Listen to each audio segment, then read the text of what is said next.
தொழிற்சங்கங்களின் கூட்டமைப்பு சார்பில் வரும் 26ஆம் தேதி முதல் காலவரையற்ற வேலைநிறுத்த போராட்டம். அண்ணா தொழிற்சங்கம், டாஸ்மாக் தொழிலாளர் வாழ்வுரிமை சங்கம், தமிழ்நாடு டாஸ்மாக் பணியாளர் சங்கம், தமிழ்நாடு டாஸ்மாக் விற்பனையாளர்கள் சங்கம் உட்பட அனைத்து டாஸ்மாக் தொழிற்சங்கங்களின் கூட்டமைப்பு சார்பில் 4 அம்ச கோரிக்கைகளை வலியுறுத்தி வரும் 26ஆம் தேதி முதல் காலவரையற்ற வேலைநிறுத்தம் உள்ளது.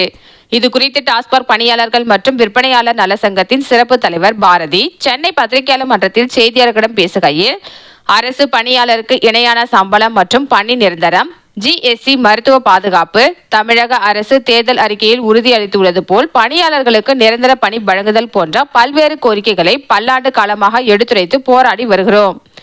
தமிழக அரசு துறைகளில் அதிக வருமானத்தை ஈட்டி தரும் டாஸ்மாக் பணியாளர்களுக்கு இன்று வரை தமிழக அரசு வஞ்சனை செய்து வருகிறது என்றும், பல்வேறு போராட்டங்கள் நடத்தியும் செவி சாய்க்க மறுக்கிறார்கள்.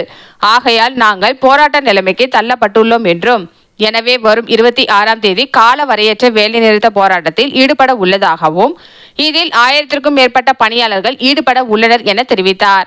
இந்த கூட்டத்தில் அனைத்து சங்க நிர்வாகிகளும் கலந்து கொண்டனர். டாஸ்மாக் தொழிற்சங்கங்களின் கூட்டமைப்பு சார்பாக வருகின்ற ஜனவரி 26 அன்று கோரிக்கை வெல்லும் போராட்டத்தை அறிவித்திருக்கிறோம்.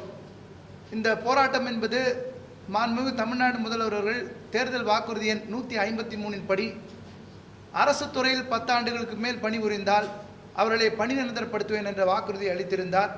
அந்த வாக்குறுதியின்படி டாஸ்மாக் ஊழியர்களை, பணியாளர்களை பணி நிரந்தரப்படுத்த வேண்டும் என்ற கோரிக்கையை பிரதான கோரிக்கையாகவும், அரசு ஊழியர்களுக்கு இணையான ஊதியம் வழங்க வேண்டும், ESI வசதி செய்து தர வேண்டும், தற்போது இருக்கக்கூடிய எண்ட் டு எண்ட் ஸ்கேனிங் என்ற திட்டத்தை அடிப்படை கட்டமைப்புகள் வசதி செய்த பிறகே கொண்டு வர வேண்டும், வாரிசு வேலை என்பதை உருவாக்க வேண்டும் மற்றும் பல கோரிக்கைகளை முன்னிறுத்தி ஜனவரி 26 அன்று நாங்கள் கோரிக்கை வெல்லும் போராட்டத்தை அறிவித்திருக்கிறோம்.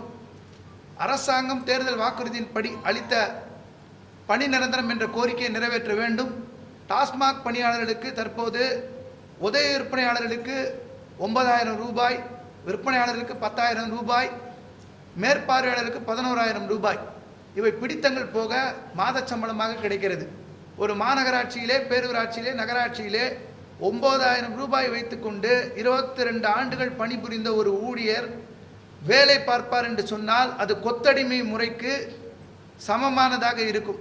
எனவே இந்த அரசாங்கம் தற்போது கூட பொங்கலிலே 725 கோடி 46 லட்சம் வருவாயை ஈட்டி தந்திருக்கக்கூடிய, பல்வேறு உயிரிழப்புகளை சந்தித்திருக்கக்கூடிய, குண்டடிப்படுதல், வெட்டுக்குத்துக்கு ஆளாக்குதல், ஆபாச பேச்சுக்கு ஆளாக்குதல், பல்வேறு விதமான துன்பங்களை அனுபவிக்கக்கூடிய டாஸ்மாக் பணியாளர்களுக்கு பணி நிரந்தரம் என்ற கோரிக்கை அரசாங்கம் நிறைவேற்ற வேண்டும். அரசு ஊழியர்களுக்கு இணையான ஊதியம் வழங்க வேண்டும். அரசாங்கம் மக்கள் நலன் கருதி டாஸ்மாக் கடைகளை மூட வேண்டும் என்று முடிவெடுத்தாலும் மாற்றுத்துறையிலே அவர்களுக்கு வேலை வாய்ப்பை வழங்கி மூடுவதற்குண்டான நடவடிக்கை எடுக்க வேண்டும் என டாஸ்மாக் தொழிற்சங்களுடைய கூட்டமைப்பு சார்பாக வருகின்ற ஜனவரி 26 அன்று கோரிக்கை வெல்லும் போராட்டத்தை நாங்கள் அறிவித்திருக்கிறோம். கோரிக்கை வெல்லும் வரை சென்னையிலே போராட்டம் தொடரும் என்பதை தெரிவித்துக் கொள்கிறோம்.